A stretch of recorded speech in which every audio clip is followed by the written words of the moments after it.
Om Swastiastu, pemirsa Bali TV dimanapun Anda berada, kembali saya Winata menjumpai Anda. Kalau jam segini saya pasti ada di Bali Postok ya. Dan hari ini saya akan mewawancarai Kepala Dinas Pendidikan Provinsi Bali, Bapak Ketut Murah Boy Jayo Wibowo. Kalau saya panggilnya biasa Pak Boy gitu ya. Agak keren namanya. Om Swastiastu, Pak Boy, gimana kabar? Sehat ya? Iya, sehat. Baik. Ya.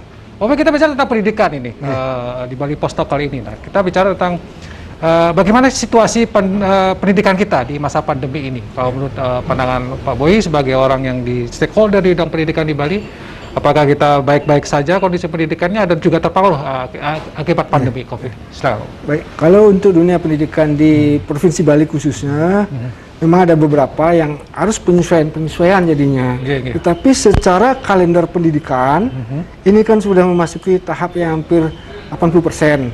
Artinya semua sudah terlaksana, semua terlaksana dengan baik, sehingga menunggu ini kalau kalender pendidikan kan dari mulai Juni ke Juni berikutnya. Nah ini sudah semuanya serapannya sampai kepada sekarang kan ujian semester itu semuanya ada. Kalau artinya dari kalender pendidikan tidak ada sampai yang tidak terlaksana, semuanya sudah. Artinya walaupun tidak tampak siswa berjalan karena kan kalau situasi normal gitu katakan, biasanya kan jalanan penuh dengan anak-anak siswa yang ke sekolah. Tapi walaupun mereka tidak secara fisik ke sekolah, mereka belajar ya tetap ya. Betul. Ya. Dan itu dijamin oleh Dinas Pendidikan Provinsi Bali bahwa mereka tetap jalan ini. Tetap jalan dalam arti begini, laporan pelaksanaan daring itu mereka melapor ke Dinas Pendidikan. Dan kemudian jejak digitalnya pun ada, jadi tidak hanya sekedar melaporkan, kita lihat jam sekian ada pembelajaran seperti ini, jam sekian ada, semua ada itu. Jadi jangan khawatir bahwa ini daring apakah benar atau tidak. Kami tentu akan meminta pertanggungjawaban dari para kepala sekolah beserta gurunya. Dan kami pantau semuanya sudah berjalan. Bahkan bukan hanya pembelajaran saja, tentu ada pendukung lainnya. Misalnya seperti tadi kompetisi olahraga siswa nasional. Kita laksanakan hanya metodenya secara daring. Lomba-lomba yang sifatnya untuk menumbuhkan kreativitas, untuk pembekalan bagi siswa, itu berjalan semua. Bukan hanya pembelajaran kurikulum, bukan. Oh, jadi itu semua. Lomba-lomba tetap ya, olahraga juga tetap ya? Tetap olahraga, tetap jalan. Ya. Tapi mungkin dengan sistemnya yang beda, Pak ya? Jadi ada yang daring, misalnya kalau olahraga, mereka olahraga tidak secara berkumpul mungkin, tapi mereka tetap ada lomba-lomba. Tadi saya juga dengar ada yang lomba baca puisi misalnya, tetap jalan Pak ya? Tetap jalan, Kak. Ya, dan itu disupport oleh Dinas Pendidikan. Pendidikan. Kami dari Dinas Pendidikan, Kepemudaan Olahraga tetap mensupport seperti itu, jangan sampai stagnan. Dan banyak hal lagi, sekolah yang mengajukan pelaksanaan seperti di masa normal, kami persilahkan, tapi sepanjang metodenya melalui daring dan juga protokol kalau memang itu ketika dia memasuki final, protokol kesehatan harus ketat. Dan kami cek semua. Gitu. Ya. Dan syukurnya mungkin kalau kita bicara tentang, mohon maaf, klaster penularan di dunia pendidikan sebenarnya belum ada Pak ya. Yang ada tuh mungkin dari upacara agama, pendidikan masih aman ya. Kalau dari klaster pendidikan tidak ada. Kalaupun ada 1-2 itu sudah cepat kami eliminir, tidak sampai ini menular ke siswa. Baik, Pak Boy, kalau kita menarik juga bicara tentang bagaimana pembangunan infrastruktur gitu ya pendidikan ini di masa pandemi. Karena kan kita tahu pemerintah juga agak kesulitan keuangan dan segala macam. Next ke depan 2021 atau mungkin 2020 ini ada tidak 2021 yang di planning, apakah tetap berjalan Pak? Pembangunan fisik mungkin sekolah mungkin dari gimana Pak? Jadi dari visi misi Bapak Gubernur, jadi kami kan dari 21 misi, Disdikpora mengemban 4 misi yang harus dilaksanakan. Itu salah satunya adalah ya tentu adalah meningkatkan SDM, siswa dan semuanya itu. Untuk peningkatan itu tentu kalau khususnya di dunia pendidikan, bahwa oleh Bapak Gubernur kami selalu ditekankan bahwa ada 3 hal, yakni akses, mutu dan tata kelola. Ya, akses itu bagaimana seorang siswa bisa mendapatkan sekolah yang memang dia harapkan. Apakah dari segi kewilayahan, kemudian dari segi kemampuan dan sebagainya, harus ada penyediaan akses. Tapi tidak cukup hanya membangun sekolah saja, mutu juga harus. Nah inilah dia akses mutu, semuanya tentu membutuhkan banyak sinergi dengan kalau kita di LPMP, itu perpanjangan tangan dari Kemendikbud yang di daerah. Kemudian yang tidak kalah penting adalah tata kelola. Akses sudah ada, kemudian mutu dan tata kelola bagaimana terhadap sekolah tersebut. Nah, kalau berbicara infrastruktur, tentu dia adalah di aksesnya. Betul. Di aksesnya inilah bagaimana begitu mendapatkan sekolah, ada sekolah, kita ada peluang untuk ke sana, jalur sana, sehingga ini yang ditekankan oleh Bapak Gubernur. Kalau kita melihat bagaimana daya tampung sebenarnya, setiap anak berhak mendapatkan layanan pendidikan, itu dulu pola pikir kita. Nah, ketika mereka berhak mendapatkan layanan pendidikan, sementara pemerintah belum menyiapkan, tentu ini akan menjadi sangat ironis. Kita belum berbicara masalah wajar 12 tahun. Ini masalah akses mutu tata kelola dulu, kita siapkan semuanya. Nanti di penghujung tentu itu sudah menjadi wajar 12 tahun. Itu sebenarnya. Jadi akses berarti harus ada pembangunan sekolah baru. Iya, benar. Yang sudah direncanakan akan tetap jalan Pak ya 2021 atau masih ada penundaan? Sekarang ini kan di 2020 sudah berjalan, ya. bahkan sudah menerima siswa. Di 2021 adalah lanjutan. Selain sekolah lanjutan yang dari tahun ini, itu masih ada lagi dikembangkan untuk beberapa sekolah, baik di Denpasar, di Badung, di Karangasem dan sebagainya, di Jemberana semua. Tetapi oleh Bapak Gubernur mengingat ini keterbatasan anggaran APBD dengan situasi seperti ini, beliau menekankan kepada kami, bahkan mungkin kepada para kepala OPD lain sesuai dengan sektornya.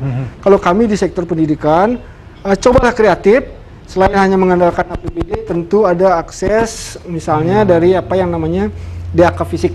Jadi dari sana untuk pembangunan ruang kelas baru, lab dan sebagainya, ada lagi kita selalu ditekankan untuk mencari celah melalui Kementerian PU. Jadi dalam hal ini Cipta Karya. Jadi 3 hal itulah yang kita selalu tekankan, jangan sampai hanya karena tidak ada dana tidak jadi membuat artinya ketika tidak dianggarkan oleh APBD, jangan kemudian terhenti ya usahanya, tapi terus bisa cari celah-celah karena anggaran mungkin ada banyak celahnya gitu. Karena beliau memahami sekali, jangan Anda melempem hanya karena mengandalkan APBD. Di pusat banyak sekali. Nah, itu yang selalu beliau tekankan diupayakan kepada APBD. Ya, mudah-mudahan ini bisa memacu ya untuk bagaimana pembangunan, karena betul Pak Boy sampaikan akses itu penting karena di satu wilayah bisa kurang sekolah negerinya, perlu dibangun sekolah negeri baru, dan ini sudah diperhatikan oleh Pak Gub. Baik, saya juga tertarik tentang kapan ya, jadi pertanyaan juga sering, kapan akan dimulai pendidikan tatap muka? Nah, ini masyarakat ya mungkin Pak Boy bisa menjelaskan kepada pemirsa di Bali Post Talk ini.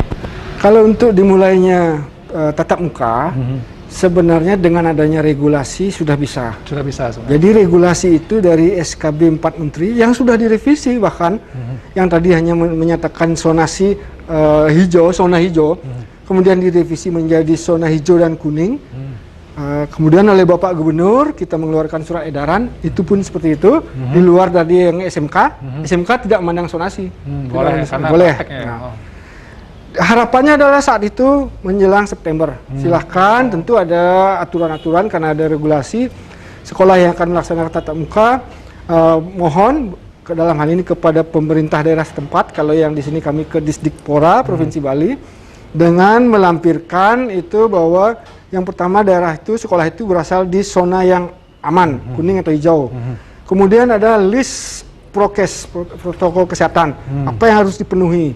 Kemudian bagaimana metodenya, sistem shift, kemudian juga pembelajaran, warga sekolah jangan sampai kantin ada orang tua dan sebagainya, dari mulai berangkat sampai kembali.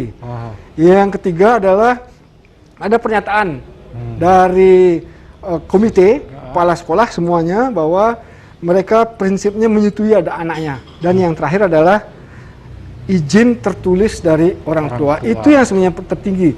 Kalau misalnya zona hijau, kemudian protokol kesehatan sudah, kemudian dari komite, tapi kalau anak belum, orang tua belum ikhlas, izinkan gitu ya. Izinkan, jangan dipaksa, jangan dibalik-balik, karena ada beberapa mungkin ini sudah dari perintah distrik, tidak seperti itu. Orang tua punya kewenangan mutlak atas anaknya. Kalau memang tidak memberikan izin, jangan takut diintimidasi oleh sekolah. Lapor kepada kami. Nah, nanti bagaimana? Lalu anak kami tetap pembelajaran secara daring. Ya. Itu yang. Jadi orang tua pikir baik-baik. Jangan sampai begitu, udahlah tekan saja, jangan seperti itu. Karena terpaksa, karena ditekan ya. Terpaksa.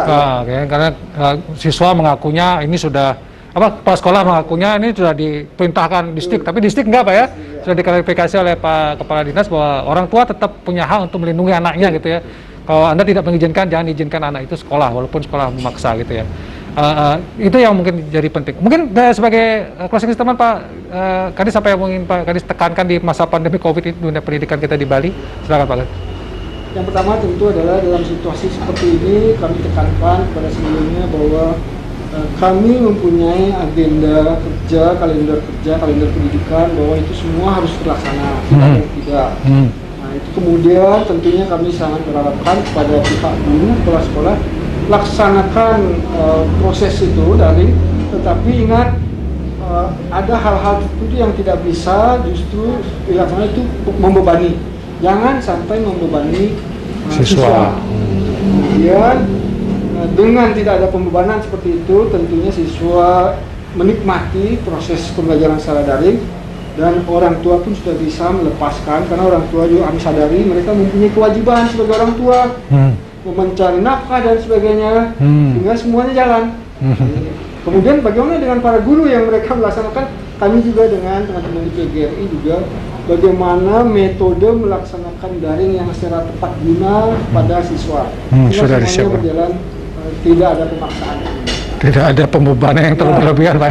Terima kasih Pak Kepala Dinas informasi kepada kita tentang dunia pendidikan, dan mudah-mudahan ini bisa. Tapi saya tertarik tadi yang di terakhir tentang bagaimana supaya tidak membebani orang tua, karena banyak keluhan ini. Mudah-mudahan ke depan ini semakin paham kita bagaimana sistem belajar daring ini, tidak orang tua tidak terbebani, bisa bekerja. Karena ada juga yang sampai tidak bekerja karena harus mengajar anaknya di rumah. Terima kasih Pak Boy, dan terima kasih pemirsa Bali TV. Demikian Bali Post Talk kali ini, saya ucapkan terima kasih. Sampai jumpa di Bali Post Talk berikutnya. Saya tutup dengan Pramana Santi. Om Santi, Santi, Santi Om. Terima kasih.